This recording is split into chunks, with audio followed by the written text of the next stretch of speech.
શરીર માણસનું છે, મગજ કોણ જાણે કોનું લઈને આવ્યા છીએ. બધા જ, હું પણ કઈ જુદી નથી. મને પણ ક્યારેક એમ થાય કે સંતોષ નથી, હજી જોઈએ છે.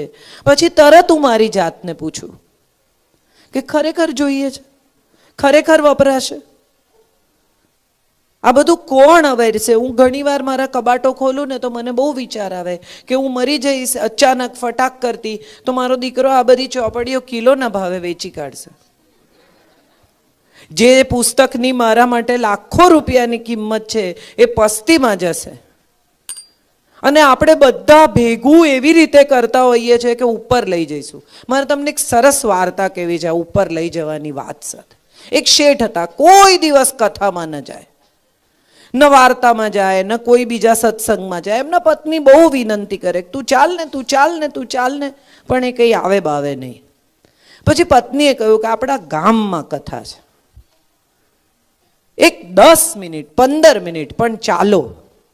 માંડ માંડ પત્નીને ખુશ કરવા ગયા અને કથામાં એમણે સાંભળ્યું કે આ બધું જે તમે ભેગું કરો છો ને એમાંનું કાંઈ ઉપર નહીં આવે, બધું અહીંનું અહીં મૂકીને જવાનું છે. શેઠ તો ટેન્શનમાં આવી ગયા કે આ બધું ભેગું કર્યું ઉપર નહીં આવે તો આનું કરીશ શું? મારે તો જોઈએ ઉપર. વૈજ્ઞાનિકોને પકડ્યા અને જાત જાતના જ્યોતિષીઓને પકડ્યા ને તાંત્રિકોને પકડ્યા કે આ ઉપર લઈ જવું છે. પણ બધાએ કીધું કે ભાઈ ઉપર લઈ જવાનો રસ્તો ખબર નથી. એક દિવસ શેઠના એક મિત્ર સાવ ગામડેથી બીજ ખરીદવા આવેલા ગરીબડા બિચારા, તે શેઠને ફોન કર્યો કે હું ગામમાં આવ્યો છું. તો શેઠે કીધું આવ આવ, ઘેર આવ જમવા. એણે શેઠને જોયા ને કે અરે તને શું થઈ ગયું, તારું વજન કેમ આટલું ઉતરી ગયું છે, કઈ ચિંતા છે? તો કે બહુ મોટી ચિંતા છે, આ બધું મારે ઉપર લઈ જવું છે પણ મને કોઈ રસ્તો નથી બતાવતું. બધા કે છે ન લઈ જવાય. કે કોણે કીધું ન લઈ જવાય? લઈ જવાય. શું વાત કરે છે? તો કે હા 100% લઈ જવાય. શેઠ તો આશ્ચર્યચકિત કે અરે આટલા મોટા મોટા જ્ઞાની લોકો ના પાડે છે તું કે છે કે લઈ જવાય? તો કે હા, હું તને રસ્તો બતાવું. કે બતાવ બતાવ, રસ્તો બતાવ. તો કે જો તું પૈસા પહેરી શકે છે? તો કે ના. તો કે એનું શું કરે? તો કે એને કપડામાં કન્વર્ટ કરું. તું અહીંથી ચાઇના જાય તો આ રૂપિયા ચાલે? તો કે ન ચાલે. શું કરે?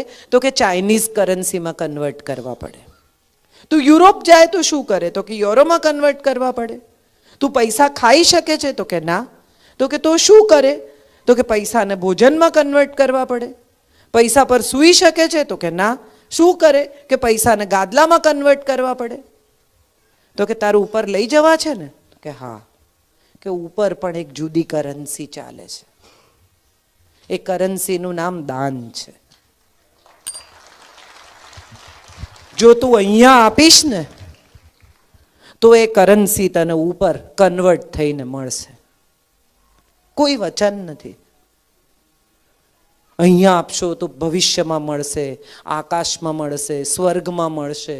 હું તો એક જ જન્મમાં માનું છું, હું તો બીજા જન્મમાં નથી માનતી. પણ હું એટલું ચોક્કસ માનું છું કે અહીંયા આપો ને તો અહીંયા ચોક્કસ મળશે. સુખ આપશો તો સુખ મળશે, શાંતિ આપશો તો શાંતિ મળશે. તમે જે વાવો છો ને એ આપણે જ કાપી ખેતર સાફ કરી અને બીજાઓ માટે ખુલ્લી જમીન છોડીને જવાનું છે. બીજો કોઈ રસ્તો જ નથી. ઉપરવાળાએ, ભગવાને, પરમ તત્વએ, અલ્લાહે, જીસસે કોઈ કરતા કોઈ ઓપ્શન જ નથી છોડ્યું. હું સારું વાવીશ તો મારે સારું કાપવાનું, હું ખરાબ વાવીશ તો મારે ખરાબ કાપવાનું. પણ પાછલી આવનારી પેઢી માટે ખેતર ખાલી કરીને જવાનું. એ એનું વાવશે, એ એનું કાપશે. આપણે વાવેલું આપણે જ કાપવાનું છે તો સારું શું કામ ન વાવીએ? આ સવાલ મને રહીને થતો હતો અને મેં નક્કી કર્યું કે હું સારું વાવવાનું શરૂ કરીશ. અને સારું વાવવાના ફાયદા શું થયા તો મને ક્યાં ક્યાં કેવી કેવી જગ્યાએ લોકો મળે, ભેટે, રડે, વાલ કરે. ત્યારે મને એમ થાય કે આપણે જે વાવ્યું છે ને એના ફળ ઉપરથી ટપકે છે આપણા ખોળામાં. તોડવાય નથી પડતા સાહેબ, એવા પાકે છે કે સીધા ખોળામાં પડે છે. તમારી પાસે અહીંયા પુષ્કળ સમય છે. આ સમયના ખેતરમાં વાવો. શાંતિ, સુખ, સમજણ, ક્ષમા. અને મને ખાતરી છે કે તમે અહીંથી જશો ને એ પહેલાં તમારે માટે ફળો તૈયાર હશે. કેટલા વર્ષ અહીંયા રહેવાનું છે? અમે પણ આમ તો પાકા કામના જ કેદી છીએ, અમને કંઈક હજી અમારો કેસ ચાલ્યો નથી, પણ તોય અમને સજા થઈ ગઈ છે. અમારા નસીબમાં જેટલું લખ્યું હશે એટલું જીવવાનું જ છે એવું નક્કી જ છે. આપઘાત કરવાના પ્રયત્નો પછી પણ લોકો બચી જતા હોય છે, અને બહુ નામોશી પછી તો પોલીસ કેસ થાય ને જવાબો આપવાના. એના કરતાં આવા બધા સાહસ કરવા નહીં. હું તો ઘણીવાર એવી સલાહ આપું કે ન મરો ને તો વધારે સમસ્યા થાય, મરો તો બહુ સમસ્યા ન થાય, પણ જો બચી જાઓ તો મોટી સમસ્યા થાય.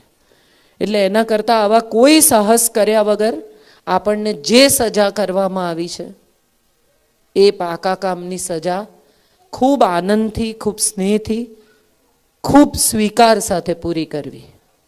અને આપણી સાથે જે લોકો બીજા આપણા બેરેકમાં, આપણી જેલમાં છે ને, એ બધા માટે વધુ સારું વાતાવરણ ઊભું કરવું એટલી આપણી જવાબદારી છે.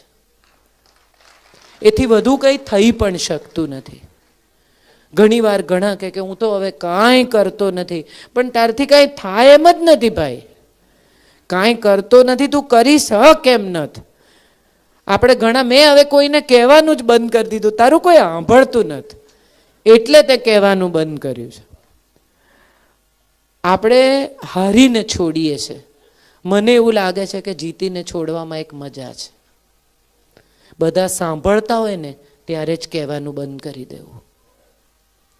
બધા માનતા હોય ને ત્યારે જ આપણી પ્રતિષ્ઠાને ત્યાંથી જ સમેટીને નીકળી જવું. જ્યાં ઊભા છીએ ને ત્યાંથી જતા રહેવું ને એ વધુ ઉત્તમ વાત છે. અને માટે કદાચ મને એવું લાગે છે કે તમે જ્યાં છો ને ત્યાં જ તમે શ્રેષ્ઠ રીતે તમારા સમયનો ઉપયોગ કરી શકો. આમાં કેટલા બધા લોકો સારું લખતા હશે, કેટલા બધા લોકો સારું ગાતા હશે, કેટલા બધા લોકો પાસે ઇન્સ્ટ્રુમેન્ટ વગાડવાની આવડત હશે. હું તો ઘણીવાર એવું પણ કહું છું, ચૌર્ય કર્મ એ પણ કળા છે. 64 કળાઓમાં ચોરીને કળા ગણાવી છે. તમને કદાચ નહીં ખબર હોય, પણ 64 કળાઓમાં ચોરી એ કળા છે. પણ આપણે શેની ચોરી કરીએ છીએ બહુ અગત્યનું છે. વસ્તુ તો આજે ઉપાડીને કાલે ખતમ થવાની છે. મનની ચોરી, વિચારની ચોરી. અમે બધા એ સાહિત્યકારો વિચારની બહુ ચોરી કરે. ફલાણાનો લઈને અહીંયા વાપરી નાખ્યો ને, આનો લઈને અહીંયા વાપરી નાખ્યો ને. પણ મને એવું સમજાય છે કે દિલની ચોરી કરો, દિલ જીતો. કેટલા ભેગા કરો છો જોઈએ તો ખરા?